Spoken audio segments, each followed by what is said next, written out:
É muito comum, na nossa prática clínica, usarmos escalas, inventários, para complementar nosso olhar clínico.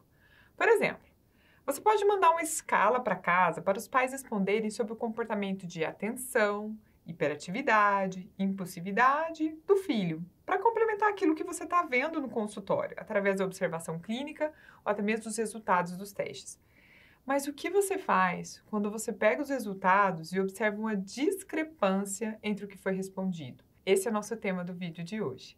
Seja muito bem-vindo, seja muito bem-vinda ao nosso canal do YouTube no segmento Neuropsicologia. Meu nome é Sara Casimiro e eu ajudo neuropsicólogos clínicos que atuam com crianças e adolescentes a faturar mais de R$20 mil por mês.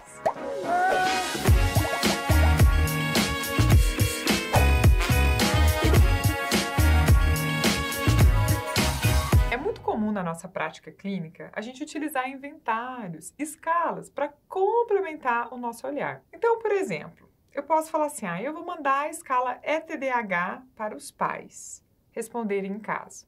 Eu posso mandar, por exemplo, uma escala para a mãe, uma escala para o pai, para avaliar um pouquinho desse comportamento de desatenção, hiperatividade, impulsividade, e aí um caminho para casa para eles responderem. Ou eu posso querer avaliar o funcionamento adaptativo daquela criança, e eu posso querer utilizar a Vineland. Eu mando um formulário ali para os pais responderem em casa, geralmente é um dos pais, a gente escolhe só um, para a mãe responder em casa. Mas aí eu também falo assim, eu quero ver um pouquinho ali da percepção dos professores. E eu mando o formulário dos professores também para a professora responder sobre aquela criança. Ou eu quero utilizar, por exemplo, o SNAP 4 para avaliar essa questão de desatenção, hiperatividade e impulsividade. Eu mando um para o pai, um para a mãe e um para a escola.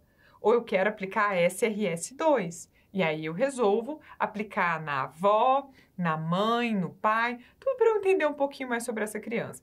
Enfim, é muito comum a gente querer mandar alguma coisa para os pais responderem, para os professores responderem ou pessoas que estão próximas àquela criança, como, por exemplo, os avós, os tios, né? Mas qual é o problema? É quando volta todos esses resultados para você e você resolve fazer análise disso tudo, para você construir o seu laudo. E aí você descobre que tem resultados discrepantes. Quando você olha, por exemplo, a SRS-2, que o pai respondeu, todas as características e sintomas ali, por exemplo, são de um caso não clínico, como se a criança não se encaixasse no transtorno do espectro autista. Mas todos ali que a mãe respondeu, que a tia respondeu, por exemplo, tem características ali que aquela criança apresenta um nível moderado, né, dentro do transtorno do espectro autista. E aí você fica meio confuso, você fica confuso assim, como que eu posso interpretar essas escalas? Diferentes olhares estão mostrando para mim diferentes posições ali daquela criança, e aí? Eu coloco isso no laudo, não coloco, eu chamo esses pais para conversar, o que eu faço, tá? Primeira coisa, você tem que entender o que é uma escala, o que é um inventário. Todas as vezes que você utiliza uma escala ou um inventário, você tem que entender que a pessoa que está respondendo é aquela pessoa que vai emitir a opinião dela sobre ela própria ou sobre uma outra pessoa. Existe um viés de quem responde. Então, se eu mando, por exemplo, uma Vineland para casa, para os pais responderem, e depois eu mando uma outra para a professora responder, você tem que entender qual é a posição de cada um nessa história. Por exemplo, pensa na Vineland, que é uma escala ali que avalia comportamento adaptativo, né? Quando chegar na parte de leitura escrita, que a Vineland avalia, é claro que eu preciso entender que a professora, de maneira geral, ela tem uma visão melhor da leitura escrita daquela criança do que a mãe, por exemplo. Exceto na pandemia, né? Porque na pandemia as coisas mudam um pouco, né? Principalmente se estiver tendo aula online ou só aquele negócio de ir lá na escola, pegar a tarefinha para poder fazer em casa. A gente tem que entender o contexto. Mas o que eu quero dizer para você é que essas discrepâncias, elas são comuns de acontecer. Porque são olhares diferentes para aquela criança. E dependendo do contato daquele adulto com aquela criança, vai aparecer, sim, diferentes olhares. Então, a gente precisa tentar compreender por que essas discrepâncias, elas surgem. E tentar entender, muitas vezes, se você ficar angustiado, é chamar essas pessoas que responderam essas escalas, esses inventários, e conversar. Fazer ali uma entrevista novamente.